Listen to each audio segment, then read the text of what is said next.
warahmatullahi wabarakatuh.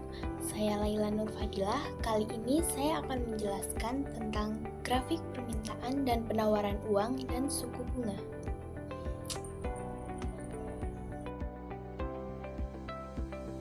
Permintaan dan penawaran uang dan suku bunga. Menurut para ahli ekonomi klasik, suku bunga ditentukan oleh penawaran tabungan dan permintaan dana untuk investasi.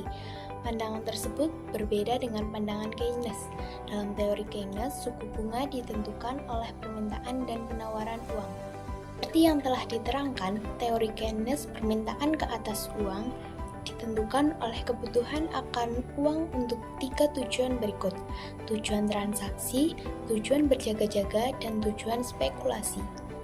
Berikut gambar grafik permintaan uang dalam ekonomi.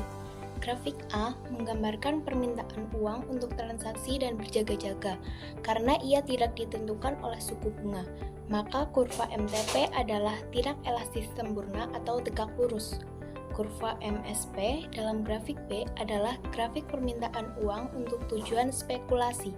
Permintaan uang dalam masyarakat yaitu MD yang meliputi permintaan uang untuk transaksi dan berjaga-jaga, dan spekulasi ditunjukkan dalam grafik C. Kurva MD diperoleh dari menjumlahkan kurva MTP dengan kurva MSP. Kurva MD menunjukkan bahwa pada suku bunga sebesar R0, permintaan uang dalam perekonomian adalah D0, dan pada suku bunga R1, permintaan uang dalam perekonomian adalah D1. Selanjutnya, grafik penawaran uang. Dalam grafik tersebut ditunjukkan kurva permintaan dan penawaran uang dalam perekonomian dan bagaimana kedua faktor mempengaruhi suku bunga.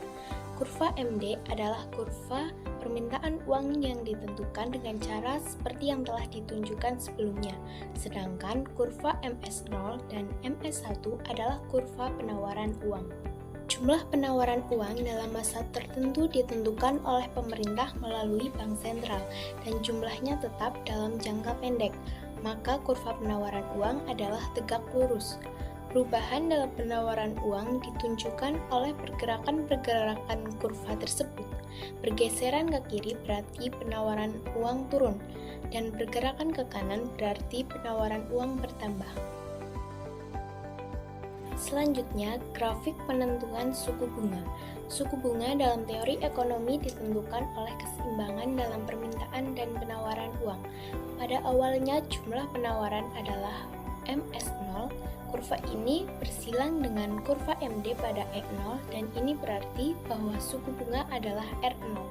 Seterusnya, apabila penawaran uang bertambah menjadi MS1, kurva ini bersilang dengan MD di E1, dan ini berarti suku bunga turun menjadi R1. Contoh berikut menunjukkan bahwa perubahan-perubahan dalam penawaran uang akan mempengaruhi suku bunga. Sebagai contoh permintaan dan penawaran uang dan suku bunga dalam kegiatan ekonomi di Indonesia adalah kebijakan moneter yang ditetapkan oleh Bank Indonesia sebagai respon terhadap dampak ekonomi dari pandemi COVID-19. Pada awal pandemi, Bank Indonesia menurunkan suku bunga acuan secara bertahap untuk merangsang pinjaman dan investasi serta untuk menjaga stabilitas ekonomi. Penurunan suku bunga bertujuan untuk mendorong konsumsi, investasi, dan ekspansi bisnis sehingga membantu mendukung pertumbuhan ekonomi yang terdampak.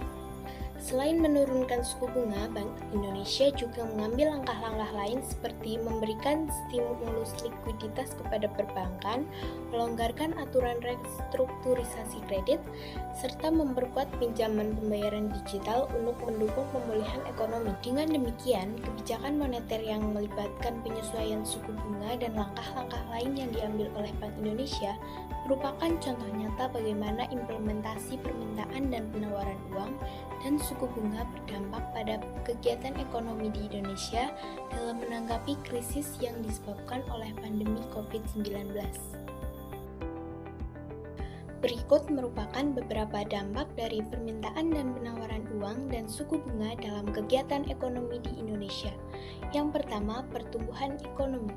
Suku bunga yang rendah cenderung merangsang investasi dan konsumsi yang pada akhirnya dapat mendorong pertumbuhan ekonomi. Yang kedua, inflasi. Kenaikan suku bunga dapat meredam inflasi dan mengurangi permintaan agregat. Yang ketiga, investasi dan konsumsi. Suku bunga yang tinggi dapat menghambat investasi dan konsumsi karena biaya pinjaman lebih mahal. Yang keempat, stabilitas mata uang. Suku bunga yang tepat dapat mengendalikan inflasi dan menjaga nilai tukar mata uang serta mempengaruhi daya beli masyarakat. Yang kelima, keseimbangan neraca pembayaran. Demikian penjelasan tentang grafik permintaan dan penawaran uang dan suku bunga. Thank you for watching and see you.